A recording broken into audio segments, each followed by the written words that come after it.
Har birimiz omonatmiz. Jonimiz omonat. Sevgan tanamiz, ko'zlarimiz, qo'l va oyog'imiz omonat aslida. Ota va ona, bolalar, sevgan insonlarimiz, ular ham bizniki emas. Egalik qilaman demang, o'z tanasiga ega bo'la olmaydigan haqiqatda yashayapsiz. Hammasi vaqtinchalik. Hammasi. Sinovdamiz.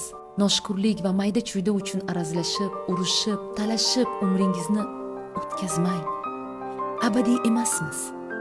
Haqligingizni isbotlash uchun kelmagansiz bu yerga. Seving, seviling, mehr ulashing, yaxshilardan bo'ling. Sizni qadrlaydigan insonlar borligiga shukr qilib, hammasi uchun minnatdor bo'lib yashang. Uxlab qayta uyg'onishimizni hatto bilmaydigan nodonlarimiz. Haqiqatni insonlarda emas, haqiqatni